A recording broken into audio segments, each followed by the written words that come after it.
नमस्कार, स्वागत है आपका वीआईपी न्यूज में। आपके साथ मैं हूं पल्लवी परिहार और रुक करेंगे खबरों की ओर।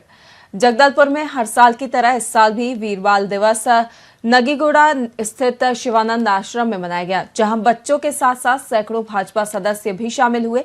साथ ही बस्तर सांसद महेश कश्यप ने भी इस आयोजन में भाग लिया, जहां उन्हें अपने बीच देखकर आश्रम में रहने वाले बच्चे काफी खुश नजर आए। आपको बता दें कि हर साल 26 दिसंबर को वीर बाल दिवस मनाया जाता है।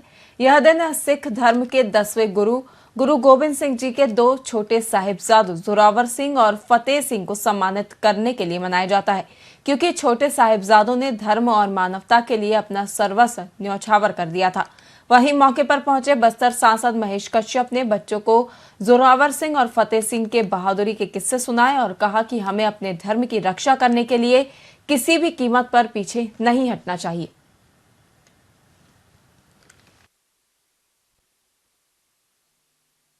आज 26 दिसंबर वीर बाल दिवस पूरे देश में मनाया जा रहा है, क्योंकि हमारा जो देश है सनातन परंपराओं का देश है और हमारी सनातन परंपरा में बहुत सारे ऐसे वीर बालक हुए, वीर योद्धा हुए, वीर महापुरुषों का जो जन्म हुआ, जिन्होंने बाल्यकाल से अपना पराक्रम पुरुषार्थ दिखा के समाज के लिए, देश के लिए कार्य किया।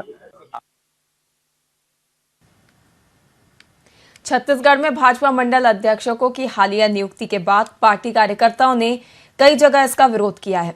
वहीं इस पर बीजेपी प्रदेश अध्यक्ष किरण सिंह देव ने कार्यकर्ताओं की शिकायतों को स्वीकार करते हुए कवर्धा के पिपरिया मंडल अध्यक्ष की नियुक्ति को रद्द कर दिया है, जिसके बाद प्रदेश अध्यक्ष ने कहा कि आगामी बैठक में पार्टी के कार्यालय में अन्य विवादित मंडल अध्यक्षों के मुद्दे पर चर्चा की जाएगी। साथ ही पार्टी और कार्यकर्ताओं के हित में निर्णय लिया जाएगा।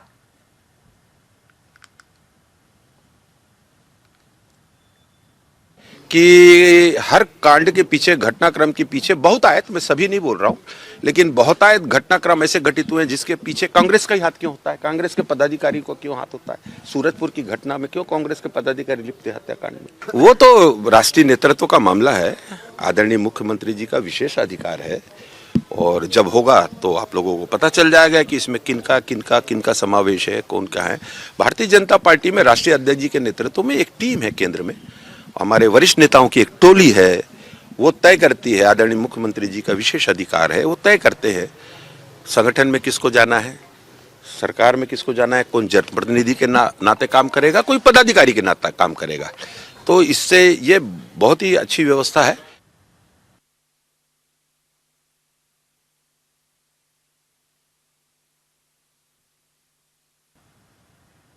एक और जहां गांव और शहर विकास की राह में आगे बढ़ रहे हैं, वहीं दूसरी ओर नशे की लत गांवों और शहरी क्षेत्रों में अपने पैर पसार रही है। युवा पीढ़ी नशे की चपेट में आकर बर्बादी की ओर रुख कर रहे हैं और युवाओं का एक बड़ा वर्ग नशे के लिए टैबलेट, सिरप और बॉनफिक्स जैसी दवाइयों का उपयोग कर रहा है। इसमें मुख्य रूप से स्कूली बच्चे भी शामिल हैं, जिसके मद्देनजर राजधानी रायपुर के सिविल लाइन स्थित न्यू सर्किट हाउस में drug regulators and food safety को लेकर ऑफिसर्स का 2 दिवसीय ट्रेनिंग प्रोग्राम आयोजित किया गया, जिसमें स्वास्थ्य मंत्री श्याम बिहारी जायसवाल भी शामिल हुए और कार्यक्रम को संबोधित किया।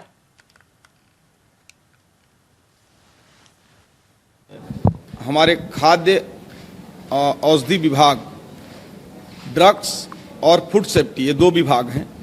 दोनों विभाग के आज ड्रग्स विभाग के सभी अधिकारी और इंस्पेक्टर्स आए हुए हैं और कल फूड सेफ्टी के इंस्पेक्टर्स और अधिकारी आएंगे।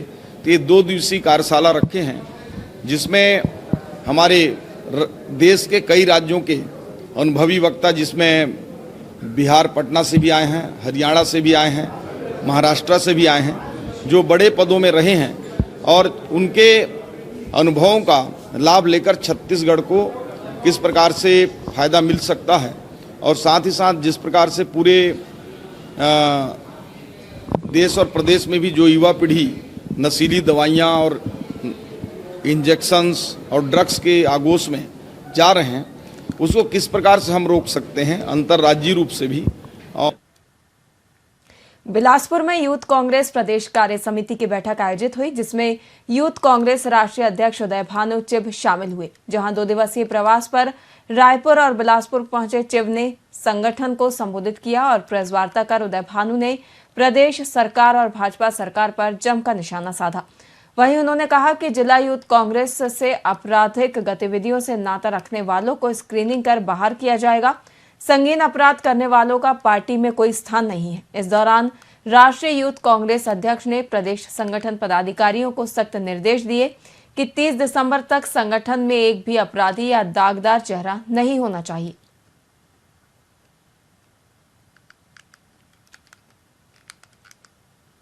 एक साल हो गया है इस सरकार को, बीजेपी की सरकार को यहाँ बने हुए, और जो वादे करके ये सरकार आई है उसके विपरीत चल रही है।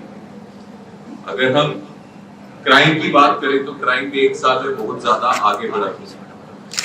अगर हम करप्शन की बात करें तो करप्शन एक साल में बहुत ज्यादा आगे बढ़ी है। अगर हम बात एम्प्लॉयमेंट की करें तो अभी ही कुछ युवाओं से मेरी बात हो रही थी जो सामने कह रहे थे कि हमने भर्ती के लिए पूरी कोशिश की, हमने फिजिकल दिया, लेकिन एक ही चीज का उनको अनुभव हुआ कि वहां पे हर सिस्टम जो है वो मैनेज था। तो हमारे प्रभारी भी यहाँ है, अध्यक्ष भी यहाँ है, इसमें पूरी जांच होनी चाहिए, और कोई क्रिमिनल है तो उसकी कोई जगह संगठन में नहीं है। संगठन की सबसे बड़ी बात होती है वो मजबूत करना चाहिए, ग्राउंड लेवल पे लोगों को मजबूत करना चाहिए, और उसमें आप लोग देखिए महिलाओं को बहुत अच्छा प्लेटफॉर्म मिलता है अपनी बात रखने का। चाहे महिला हो चाहे युवा हो, वो अपनी बात खुल के रख सकते हैं अपने अध्यक्ष जी के सामने। ये हमारे प्रदेश अध्यक्ष और हमारे राष्ट्रीय अध्यक्ष दोनों ये प्रोग्राम में अवेलेबल है। वो सिर्फ मोटिवेट करने के लिए आगे हमने कैसे काम करना है, आगे की चीजों पे हमारी रणनीति बनानी है, वो सारी चीजों पे आज हमारा भारत देश की युवा थी, और निश्चित तौर पर जब परिवर्तन हुआ है तो युवाओं ने आगे बढ़कर का हिस्सा लिया। इसी संदर्भ में आज भी हम लोग यूथ कांग्रेस की बैठक यहाँ पे कर रहे हैं। तो युवाओं को आगे आने वाले जो प्लानिंग है उसका निर्देशन हमारे राष्ट्रीय अध्यक्ष दे रहे हैं, और हम लोग लगभग 12 बजे से लेकर 5 बजे तक मैराथन मीटिंग चल रही है, और आज हम लोग का मैराथन दौड़ का भी कार्यक्रम था। एक साल हो राजधानी रायपुर के लाभंडी इलाके में स्थित दिगंबर जैन मंदिर में हुई चोरी के मामले को पुलिस ने सुलझा लिया है। पुलिस ने इस मामले में 3 आरोपियों को गिरफ्तार किया है, जिनमें 2 सगे भाई सुदीप और सागर, साथ ही उनकी मां सुषमा शामिल है। बता दें कि यह घटना 22 दिसंबर की रात की है, जब दिगंबर जैन मंदिर में चोरी की गई थी। इसके बाद चोरी की एफआईआर तेलीबांधा थाने में दर्ज कराई गई थी। वहीं पुलिस ने त्वरित कार्रवाई करते हुए आरोपियों की तलाश शुरू की और मंदिर में काम कर रहे आरोपियों को गिरफ्तार कर लिया। वहीं पुलिस ने आरोपियों के पास से चोरी किए गए सभी सामान को बरामद कर लिया है, जिनकी कुल कीमत 15 लाख रुपए बताई जा रही है।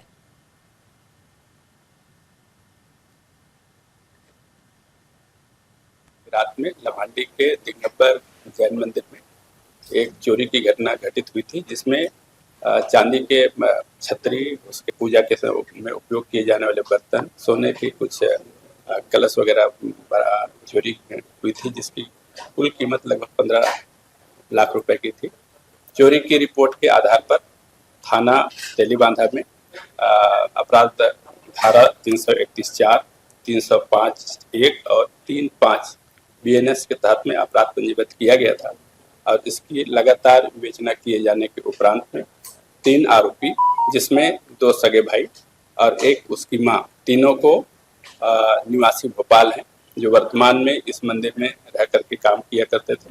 तीनों को गिरफ्तार करते हुए चोरी में गए मसूरका कीमती 15 लाख रुपए, समस्त मसूरका को बरामद करने में सफलता प्राप्त की है।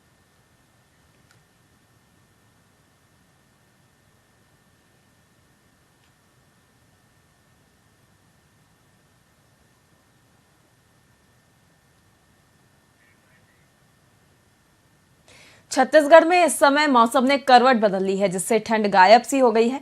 हालांकि पिछले 24 घंटे में बस्तर के कई इलाकों में तेज बारिश हुई है और 40 मिलीमीटर तक पानी गिरा है।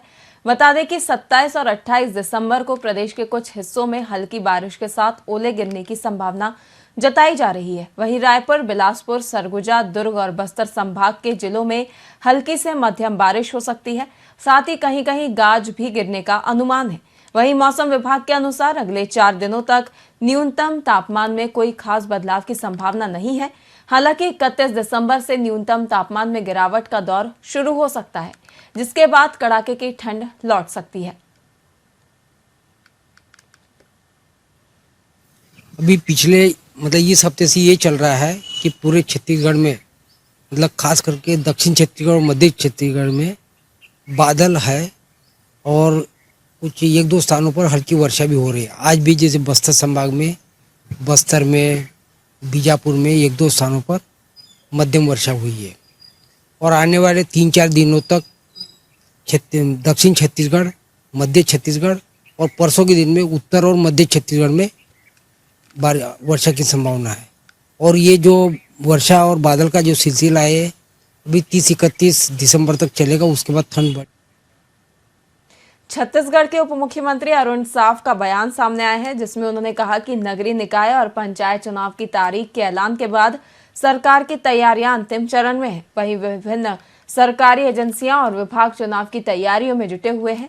इसी के साथ उप मुख्यमंत्री ने कहा कि आरक्षण प्रक्रिया का एक चरण बाकी है, जो जल्द ही पूरा हो जाएगा।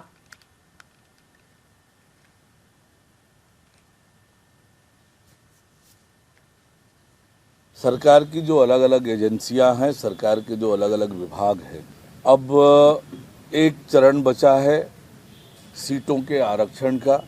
उसको लेकर नगरीय निकाय विभाग और पंचायत विभाग दोनों एक्सरसाइज कर रहे हैं और जैसे ही आरक्षण की प्रक्रिया पूरी होगी, चुनाव आयोग भी अपनी तैयारी में जुटा हुआ है, जो जानकारी मिलती है उसके हिसाब से। और मैं उम्मीद करता हूं कि बहुत जल्दी आरक्षण की प्रक्रिया के तुरंत बाद चुनाव आयोग चुनाव का कार्यक्रम घोषित करेगा। सरकार की अपनी जो तैयारी है वो पूरी है। सरकार की जो अलग अलग एजेंसियां हैं, सरकार के जो अलग अलग विभाग हैं, अब एक चरण बचा है सीटों के आरक्षण का। उसको लेकर